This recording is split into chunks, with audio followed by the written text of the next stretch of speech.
Okay, everybody. So let's talk about the book of Nehemiah. If you've read it, I'd love to know your feedback. I'd love to know what you think about it. I've been going through the book of Nehemiah from Kwanzaa time, so from I think January, still in the book of Nehemiah, and just going through it slowly and really just meditating on it. And I have my notes here. So the one thing I'll talk from, going through the book of Nehemiah, what stood out to me is that Nehemiah went to build the walls of Jerusalem. The walls of Jerusalem was attacked, it fell down, and Nehemiah asked for permission to go in and build the walls back up. He never really told anybody what he was going to do, but while he was building the walls of Jerusalem, God sent so many people. And if you read through the book of Nehemiah, it goes through and it tells you everybody that came to help Nehemiah to build the walls of Jerusalem. And as I read and as I thought about it, and I said, God, what is this message? There's so many messages that, first of all, that we can get from the book of Nehemiah. There's many messages. One of the things I reflected on is, the resilience of the people, that their city was destroyed. The walls fell down. And Nehemiah was not only sent to build those walls, he was also sent for restoration, not just spiritually, but physically. He was sent to restore the people and to bring the people back into unity.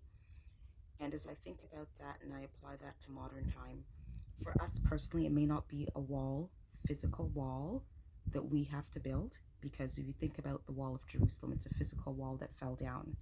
So in our personal lives, it may not be a physical wall that we have to rebuild, but it may be something in our community that we are to contribute to, that we are to partner with others with, that we are to unite, and that we are to build together.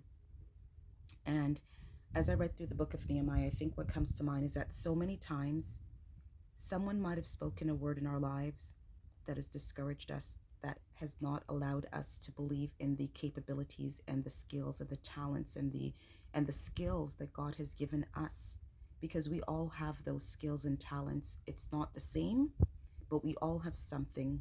And what we have within us, it's not just for us. It is for us to help rebuild different things in our families. It is for us to help rebuild different things in our communities. But in order for us to really find what it is that we have to rebuild, again, this is my personal opinion, and you may or may not agree, and that is okay. For me personally, I do think that you have to tap into the word. You have to really take time to meditate and really take time to find out what God is calling you to help rebuild. And again, I say that because so many of us think that we're not supposed to contribute to anything. Maybe we think it's only the pastors or those who minister that are supposed to contribute. But if you are a child of God, you are called to rebuild something. It may not be a physical wall, as I said, but it may be in your community. It may be something, it may be rebuilding the structure, the foundation of your family. It may be going in your community and partnering with a youth group, partnering with a seniors group, partnering with a group out there, a support group, and helping to rebuild some of the people out there that are broken. You might have lost a spouse and you've experienced grief, but you are healing from that grief and you continue to heal from that grief. Or you might have lost someone and you are healing through that process. But maybe God is calling you to help others that are now going through what you once went through. So now you are helping to rebuild their spirit, their faith, their joy, their resilience. So when I talk about rebuilding and we think about the physical wall, I'm not talking about a physical wall in modern day. What I'm talking about is rebuilding in our communities, helping to rebuild people, helping to rebuild in our families. So, what is it that you are called to rebuild? And I'm going to go through some of my notes. I have so many notes, and they're organized in a lot of different books. So, here, these are some notes that I took. So, we know that Nehemiah was a public figure, he represented leadership. And as I mentioned before, it wasn't just about going and really rebuilding the physical wall. It was a physical wall, but that physical wall had so much meaning, the restoration and the resilience of the people. the impact that he would have. And one thing I really like, as I was reading through the book of Nehemiah, and I said, wow, it's amazing how when God tells you to do something, we don't really do it on our own. Because as I read through the book of Nehemiah, he sent so many different families and people from the community to help Nehemiah to rebuild. And as I think about those people in my network, some of my friends, some of the people that I know in my network, and I look at their situation, how they are helping to rebuild communities, or they're helping to rebuild. And I see a lot of people using their skills and talents and not just keeping it to themselves, but helping others. They're not being gatekeepers, but they're going out there and they're sharing information, they're empowering others and helping others through their journey. So as you think about rebuilding, what I want you to do is to pray and ask God, God, where is it that you would like me to serve? What am I supposed to help to rebuild? Can you please reveal it to me? Can you show me what area I'm supposed to go into? What communities? Where in my family do I need to rebuild? And again, we're talking about the walls of Jerusalem, but I'm not referring to the physical walls. I'm referring to in our communities and in our families, things that we are to rebuild. Okay, so that's what I wanted to really share. Let me know if you've read the book of Nehemiah. How has it inspired you? How has it encouraged you? I think for me, you know, I kind of know the direction that I'm supposed to go in because I've been praying for it for, a few years. And I know that what I've been through, I had to go through it.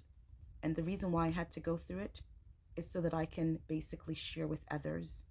And though while I was going through it, it was difficult, okay? But now I can speak to some of the challenges that I had to overcome. I can speak to some of the navigations that I had to do and share with others how I was able to overcome. And overcoming may not be the same path that I had to take, it may not be that for everybody, but I can share the navigation and, how I was able to grow through those situations that I had to experience. So I can help rebuild others by sharing my testimony, and so can you. And I want to encourage you that as you pray about the areas that you are to rebuild in, really ask God to show you the path that you should take as He directs you on the journey that you are on. All right, so if you haven't read the book of Nehemiah, I want to encourage you to go into the book of Nehemiah because it's really a powerful story. And I think about what actually comes to mind again, the man with the talents in the Bible, how God distributed the talents. And that one man went and he buried his talent. He never did anything with it. And his talents were taken away. So, whatever it is that you have, whatever your talent is, whatever gifts you have, I ask you, please do not bury it. Utilize it. Find a way so that it can grow and share it with others and help others in whatever possible way that you can. If you've gone through a journey of figuring things out and someone asks you how you navigated that situation or how you were able to get somewhere, please don't be a gatekeeper. Sharing is not going to dim your light. Sharing is not going to, make you less successful. You're just going to be helping others. And I think that we are called to do that. We are called to help others based on what we, our personal selves, have experienced and what we've gone through and what we've navigated. So I want to encourage you again, go back to the book of Nehemiah, read it and see what you get from it. But I love that book. Well, I love so many books in the Bible, but being in the book of Nehemiah, I was just like, wow, okay, Lord, I saw restoration, I saw resilience, I saw impact, I saw so many things that popped out at me. And I really want to share that with you. All right, everybody, take care.